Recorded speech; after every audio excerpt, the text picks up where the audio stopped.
एक professor class ले रहे थे। क्लास के सभी छात्र बड़ी ही रुचि के साथ उनके लेक्चर को सुन रहे थे।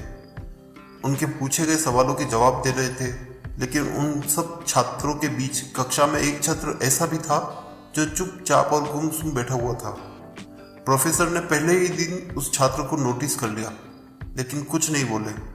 लेकिन जब 4-5 दिन तक ऐसा ही चला तो उन्होंने उस छात्र को क्लास के बाद अपने केबिन में बुलवाया और पूछा, तुम हर समय उदास रहते हो, क्लास में अकेले और चुपचाप बैठे रहते हो, लेक्चर पर भी ध्यान नहीं देते, क्या बात है, कुछ परेशानी है क्या? छात्र हिचकिचाते हुए बोला, सर वो मेरे अतीत में कुछ ऐसा हुआ है जिसकी वजह से मैं बहुत परेशान रहता हूँ, समझ नहीं आता क्या करूँ। प्रोफेसर भले व्यक्ति थे। उन्होंने छात्र को शाम को अपने घर पर बुलवाया। शाम को जब छात्र प्रोफेसर के घर पहुंचा तो प्रोफेसर ने उसे अपने अंदर बुलाकर बिठाया। फिर स्वयं किचन में चले गए और शिकंजी बनाने लगे। उन्होंने जानबूझकर शिकंजी में ज्यादा नमक डाल दिया।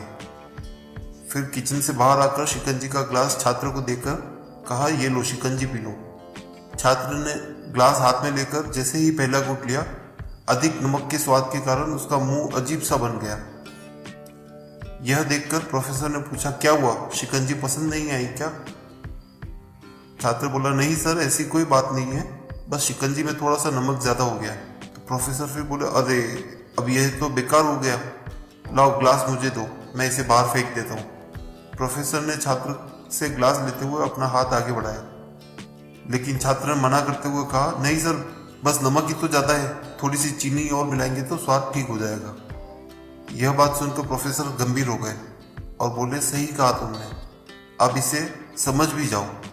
ये शिकंजी तुम्हारी जिंदगी है, इसमें घुला अधिक नमक तुम्हारे अतीत और बुरे अनुभव है।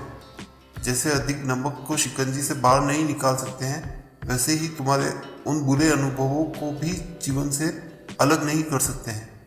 वे बुरे अनुभव भी जीवन का ही हिस्सा है, लेकिन जिस तरह हम चीनी घोलकर शिकंजी का स्वाद बदल सकते हैं, वैसे ही तुम्हें अपने बुरे अनुभवों को भूलने के लिए जीवन में मिठास और घोलनी पड़ेगी। इसीलिए मैं चाहता हूं कि तुम अपने जीवन में मिठास घोलो। प्रोफेसर की बात छात्र समझ गया और उसने जीवन में निश्चय किया कि अब वह बीती बातों से परेशान नहीं होगा। इन सब बातों से हमें भी सीखना चाहिए। जीवन में अक्सर हम उन अतीत की बुरी यादों और अनुभवों को याद कर दुखी होते रहते हैं। इस तरह हम अपने वर्तमान पर ध्यान नहीं दे पाते और कहीं न कहीं अपना स्वयं का भविष्य बिगाड़ लेते हैं। जो हो चुका उसे सुधारा तो नहीं जा सकता, लेकिन कम से कम उसे भुलाया तो जा सकता है। और उन्हें भुलाने के लिए नई मीठी यादें हमें आज बनानी होगी। जीवन में मीठे और खुशनुमा लम्हों को लाइए, तभी तो जीवन में मिठास बढ़ेगी। धन्यवाद।